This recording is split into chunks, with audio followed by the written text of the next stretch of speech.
France 10 मुल्कों के साथ अपना बॉर्डर शेयर करता है, मगर फ्रांस के साथ सबसे लंबा बॉर्डर किस मुल्क का है? क्या ये स्पेन है? क्या ये बेल्जियम है? असल में ये ब्राज़ील है। अगर आप ब्राज़ील और वेनेजुएला के दरमियान ये छोटे मुल्कों की तरफ देखें तो वहाँ गुयाना है, एक फॉर्मर ब्रिटिश कॉलोनी जिसने आज़ादी हासिल की, सूरीनाम एक फॉर्मर डच कॉलोनी जिसने आज़ादी हासिल की, और फ्रेंच गुयाना एक फॉर्मर फ्रेंच कॉलोनी जिसने बिल्कुल अलग तरीके से आज़ादी हासिल की। फ्रांस का फुल फ्लैज रीजन बनने के बजाय बिल्कुल नॉर्मैंडी या हर्ट्स डे फ्रांस की तरह। इसको फ्रीडम स्पीक में ट्रांसलेट करना ऐसे है जैसे मैट्रिक हवाई यूएस का एक स्टेट बन जाए। तो फिर ये क्यों हुआ? पहले तो चलिए इस इलाके को थोड़ा सा बेहतर तरीके से समझ लेते हैं। ठीक है, तो ये है फ्रेंच गुयाना। ये साउथ अमेरिका के नॉर्थ में वाकई एक फ्रेंच ओवरसीज इलाका है, सूरीनाम और ब्राज़ील के दरमियान। जी हाँ, फ्रांस भी ब्राज़ील जा रहा है, जहाँ लगभग 3 लाख लोग रहते हैं, जिनमें से 65,000 लोग कैपिटल सयान में रहते हैं, जिसका नाम शायद मिर्च से मिलता जुलता हो। साउथ अमेरिका के नॉर्थ ईस्टर्न कोस्ट को गुयानीज कहते हैं। गुयानीज को फ्रांस, नीदरलैंड्स, ब्रिटेन, स्पेन और पुर्तगाल के दरमियान तकसीम किया गया।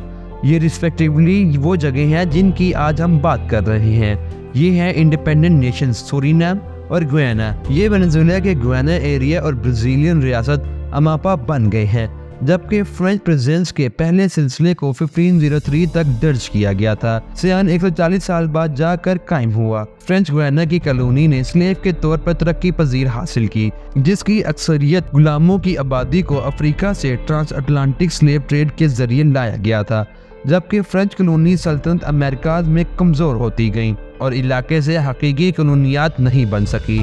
फ्रेंच गुयाना को जेल कॉलोनियात के तौर पर तरक्की दी गई, जहां सीएन के मशहूर डेविल्स आइलैंड ने अपने अमल के दौरान 56,000 कैदियों को महफूज किया, जिनमें से लगभग 10/1 अपनी सजाओं को हकीकी तौर पर जिंदा गुजार पाए।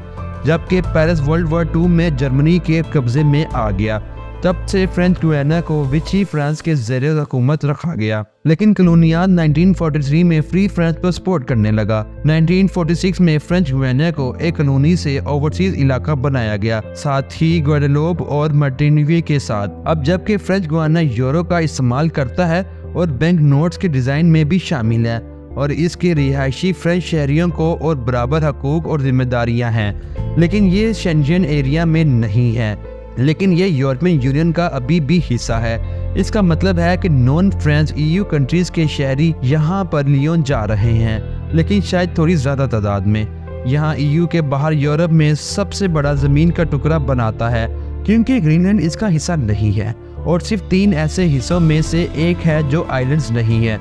बाकी 2 स्वेटा और मेलिला नॉर्थ अफ्रीकन साहिल पर हैं, जो स्पेन के हैं। हम स्पेन को अफ्रीका में पूरे शहरों की क्यों ज़रूरत है? ये सब ओवरसीज टेरिटरीज या कलेक्टिविटीज से मुख्तलिफ हैं, जैसे कि फ्रेंच पोलिनेशिया, न्यू कैलेडोनिया या सेंट पेरी और मैक्यूलोन, जो यूरोपियन यूनियन का हिस्सा नहीं है।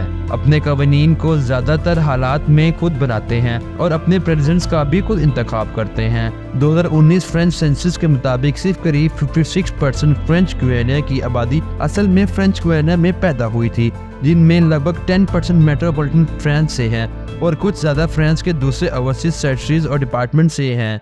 बाकी 30% लोग मुख्तलिफ ममालिक से हैं, जिनमें ब्राज़ीलियंस, हैतियंस, सूरीनामीज, इंडियंस, सीरियन रेफ्यूजीज और शामिल हैं शायद चाइनीज और साउथ ईस्ट एशियंस भी। फ्रांस के साउथ ईस्ट एशिया के डिकोलोनाइजेशन के बाद जब कम्युनिस्ट फोर्सेस लाओस और वियतनाम में कब्जा कर रही थी, फ्रांस ने फ्रेंच गुयाना में काफ़ी तादाद में हमोंग रिफ्यूजीज को लाए, जिसकी वजह से इस इलाके में आज भी एक बड़ा हमोंग कम्युनिटी मौजूद है।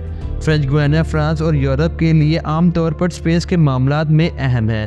देखिए, अगर आप स्पेस में जाना चाहते हैं तो आप 100 किलोमीटर ऊपर जाते हैं, लेकिन अगर आप सीधा नहीं जा रहे हैं तो आप सीधा नीचे गिर जाएंगे, और ज़मीन की काफ़ी मजबूत ग्रेविटी है, इसलिए आपको करीब 8 किलोमीटर हर सेकंड में चलना होगा।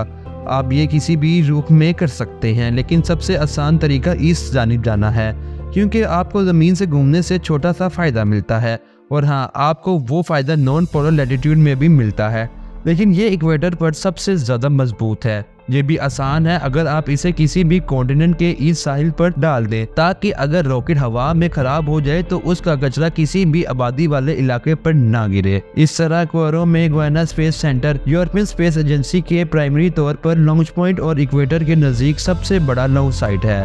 یہ سائٹس 1964 میں پریزیڈنٹ چارلس ڈے گویلے کے درخواست پر قائم کی گئی تھی تاکہ ابھی آزاد الجیریا میں ایک پرانے بیس کو بدل سکے اور فرینچ گیانا کی اکانومی کو بڑھا سکے۔ لیکن جیسے کہ یہ سچویشن لوکل معیشت کے لیے اہم ہے، بہت کم لوگ حقیقی طور پر اسپیس سینٹر کے لیے کام کرتے ہیں۔ بے شک فرانس اور برازیل کے درمیان 700 کلومیٹر کا بارڈر ہے، صرف فوکل کیوزز کے لیے مذاق کی تفصیل نہیں، بلکہ اس بارڈر کے ہر طرف والے کے لیے بہت کچھ ہے۔ بنیادی ضرورتیں فرینچ سائٹ پر برازیلین سائٹ سے 5 گنا تک مہنگی ہو سکتی ہیں، لیکن فرینچ گیانا ایک ساتھ ہی میٹلز اور منرلز میں امیر ہے، جن میں سب سے اہم سونا ہے، جو دوسری طرف سے کئی لوگوں کو کھینچتا ہے، جو کہ علاقے کے جنگلوں کے لیے ایک سیریس خطرہ ہے۔ حالانکہ یہ ندیاں آج بھی ان شہروں اور گاؤں کی مدد کرتی ہیں جو ان کے کناروں کے ساتھ ہیں، جہاں کی زیادہ تر آبادی یا تو علاقے کے ساحلانہ مرکز کے ساتھ رہتی ہے یا پھر اوپیکیو اور میرونی ریورز کے ساتھ، ایک طرح سے دوسرے کے سول کی طرح زیادہ اندر والے گاؤں سول جس سے صرف ہوائی جہاز سے پہنچا جا سکتا ہے۔ تو جیسے کہ رستوں کی بات ہو رہی ہے، امید ہے کہ آپ کو رستوں کی ضرورت نہیں ہوگی، کیونکہ جہاں ہم جا رہے ہیں ہمارے پاس راستے نہیں ہیں۔ اب بے شک اصل سوال یہ ہے کہ فرینچ گیانا اب بھی فرانس کا حصہ کیوں ہے؟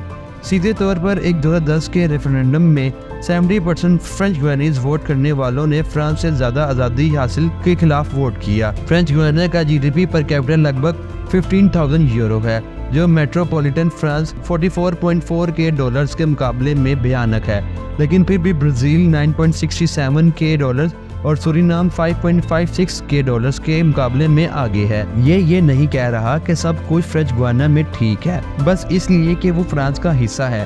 پور انفراسٹرکچر، صحت کی محدود دوستی، غیر قانونی سونا نکالنا اور بہت سے لوگوں کے لیے خراب اقتصادی تجاوزات کچھ بڑے مسائل ہیں جو علاقے کو پریشان کر رہے ہیں۔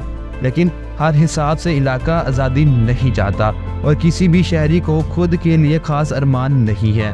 تو اگلے وقت کے طور پر چونکہ مسائل کافی زیادہ برے نہیں ہوتے، تو ممکن ہے کہ یہ ایمیزونیا کے سدرن حصے پر ایک چھوٹے سے ٹکڑے اور اس کے 3 لاکھ رہنے والے آبادی قریبی مستقبل کے لیے فرینچ رہے۔ تو دوستو، امید ہے آپ کو آج کی انٹرسٹنگ ویڈیو پسند آئی ہوگی۔